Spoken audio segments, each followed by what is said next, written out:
Hello and welcome students that are taking Math for Business and Finance and Math Applications. This is for Chapter 6, Percents and their applications. This here is a theory video. It's not the homework problems. So let's just get right into it here. The theory videos are about the sort of like what you're reading in the textbook in the chapter. By no means are they meant to replace what's in the textbook. Okay, it's supplemental. It's to try to help clarify some theory and concepts that are in there that students frequently ask questions about. And it also presents somewhat of my thinking on how to be able to do this work as basically the way I do it. Okay, so yes, you do have to read the chapter and study it, pay attention to what's going on in there, because again, this is not a replacement for it. Now, with this chapter, it's titled Percents and their application. So we're talking about percentages. And the way the chapter goes about, or actually through the rest of the book, it talks about the portion formula, which is portion is equal to the base times the rate. And this formula has to be manipulated, modified, okay, every time that you're going to use it. Now, I'm going to put a disclaimer here, right? I don't use this formula. I use more common sense, and you'll see what I mean. There's nothing wrong with using this formula, but I'm going to show how to use more just common sense and logical thinking to be able to work with percentages instead of always trying to figure out this formula. And the reason for this is, the reason why I say this is because as you go through the textbook, if you're going to try to memorize this formula and you're trying to memorize all of its variations, depending upon the problem that you're working with, a portion could mean one thing in this particular instance, but it means something else in another instance. And the same thing with your base and your rate.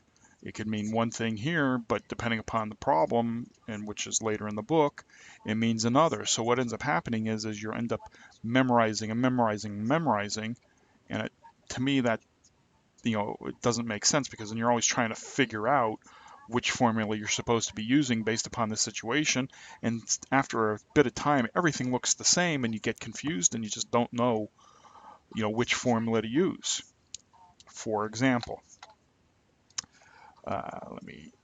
here is the formula, the basic formula for get my pen here, for the portion, base, and rate, meaning my portion, and I'm going to write this out here. If I'm going to solve for portion, come on, pen. All right, there we go. If I'm going to solve for portion, I'm going to have my portion, it's going to be equal to my base times the rate. Now, if I want to solve for, say, the base, okay, the way I solve for the base is I have the portion is equal to base times the rate. If I want to just isolate the base, keeping it on the one side, that means since I'm multiplying here, I divide both sides by the rate, okay, so that the rates cancel out, and my base now is equal to portion over the rate. So I have this formula for the base. Okay, now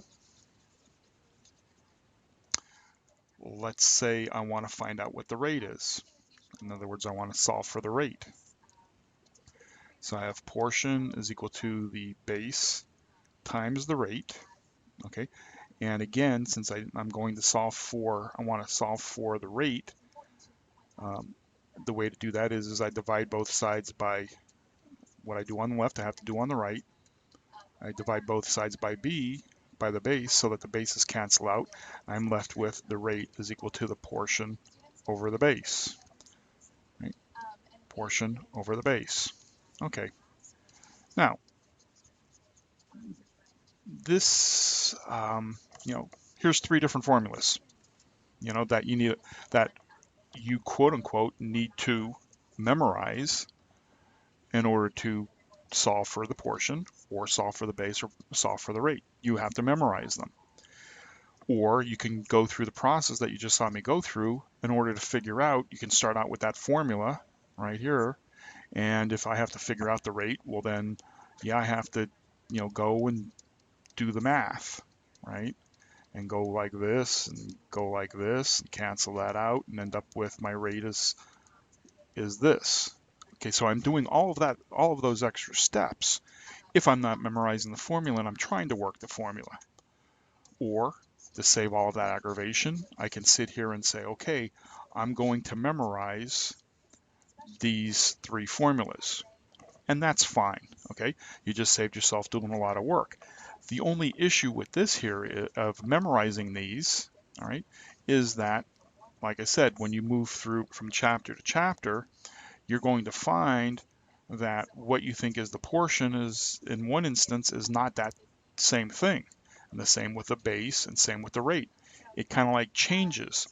Now, the reason why they put this formula in the textbook is because they're trying to find some method and some way of teaching the math and the concept and theory behind it. And it works in all of the circumstances, but the issue becomes, I have to remember this, I have to remember that, I have to think about this, I have to pay attention to this idiosyncrasy and that idiosyncrasy. And for me, I don't cotton to that, okay? Now, there's nothing wrong with it, and if you want to learn straight from memorization, instead of understanding and applying what you understand, you can go about memorizing all of this. But be forewarned, as you keep moving on, you're going to find yourself getting more and more confused because, yeah, you memorize the formulas, but you don't understand them. And you don't understand for this particular situation what it is that you're supposed to be doing. So then you become confused as to which formula you should use, and you end up being lost, right? So yes, this chapter does present portion, base, and rate, all right? And it does, give you tips and techniques, but notice that I'm talking to you, and for an author to write what I'm telling you and put it in a textbook is not an easy thing to do. And so it's just much, much more easier to say, okay, this is the basic formula because it works like that.